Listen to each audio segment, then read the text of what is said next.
Hi everyone. So இன்றைக்கி இந்த வீடியோவில் நம்ம டிஸ்கஸ் பண்ண போகிறது நோ வெனகல் ரியாக்ஷன். இந்த ரியாக்ஷன் நீங்கள் இங்கிலீஷ் மீடியம் வந்தீங்கன்னா வால்யூம் 2ல் பேஜ் நம்பர் 165 கொடுத்துருக்காங்க. தமிழில் பேஜ் நம்பர் 172 செகண்ட் வால்யூம் புக்கில் கொடுத்துருக்காங்க. ஓகே, ஸோ நோ வெனகல் அப்படின்றது பென்சால்டியோட சின்னமிக் ஆசிடாக மாற்றக்கூடிய ஒரு ரியாக்ஷன். ஆல்ரெடி இதே டாப்பிக்கில் நம்ம பர்கின்ஸ் அப்படின்னு சொல்லிட்டு ஒரு ரியாக்ஷன் நம்ம டிஸ்கஸ் பண்ணியிருக்கோம். ஸோ அதுவுமே எனக்கு பென்சால்டியோட சின்னமிக் ஆசிடாக மாற்றக்கூடிய ரியாக்ஷன் தான். ஓகே, இப்போ பர்கின்ஸ்க்கும் நோ வெனகலுக்கும் என்ன வித்தியாசம் அப்படின்னா, பர்கின்ஸை பொறுத்த வரைக்கும் இதில் நீங்கள் ஆசிட்டிக் ஆன்ஹைட்ரேட் யூஸ் பண்ணியிருப்பீங்க. வெரஸ் நோ வெனகலை பொறுத்த வரைக்கும் இங்கே நான் பென்சால்டியோட யூஸ் பண்ண போகிறது மெலோனிக் ஆசிட். ஸோ பென்சால்டியோட structure C6H5CHO plus malonic acid formula CH2. இதோட 2 ஆசிட் மாலிகுல் சேரும்.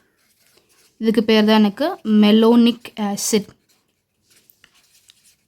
ஓகே, ஸோ இங்கே நோ வெனகல் ரியாக்ஷனை பொறுத்த வரைக்கும் நம்ம பென்சால்டியோடும் மெலோனிக் ஆசிட் எடுத்துக்க போகிறோம். ஓகே, ஸோ பர்கின்ஸ்க்கும் நோ வெனகலுக்கும் ஃபஸ்ட்டு ஸ்டெப்பு சேம் தான். அங்கேயும் ரிமூவல் ஆஃப் வாட்டர், இங்கேயும் நான் வாட்டர் மாலிகுல் ரிமூவ் பண்ண போகிறேன். ரைட், ஸோ ப்ளஸுக்கு முன்னாடியும் பின்னாடியும் பாருங்கள், இங்கேருந்து O அண்ட் இங்கேருந்து H2. இதை அப்படியே ரிமூவ் பண்ணி வெளியே அனுப்பிச்சிருங்க. பேலன்ஸ் என்ன இருக்கோ எடுத்து எழுதிக்கோங்க. C6H5, இங்கே CH பேலன்ஸ் இருக்குது.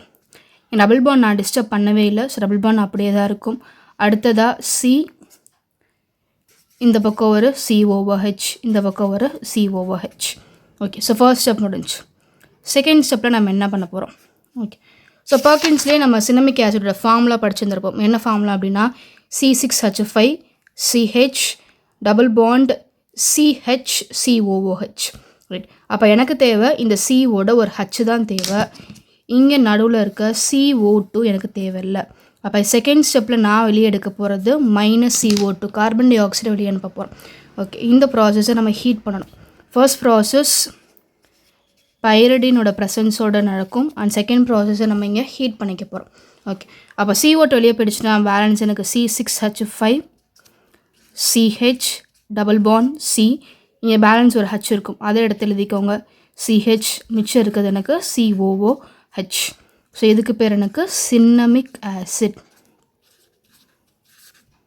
ஓகே, ஸோ இந்த வீடியோவில் நம்ம பார்த்த நோ வெனகல் ரியாக்ஷன் உங்கள் எல்லாருக்கும் புரிஞ்சிருக்குன்னு நினைக்கிறேன். இதே மாதிரி இன்னும் நிறைய ஆர்கானிக் ரியாக்ஷன்ஸ் நீங்கள் லேர்ன் பண்ணணும் அப்படின்னா நம்மளோட சேனலை கண்டிப்பாக ஃபாலோ பண்ணிட்டே இருங்க. அண்ட் இதோட ஃப்ரெண்ட்ஸுக்கும் ஷேர் பண்ணிவிடுங்க. தேங்க்யூ.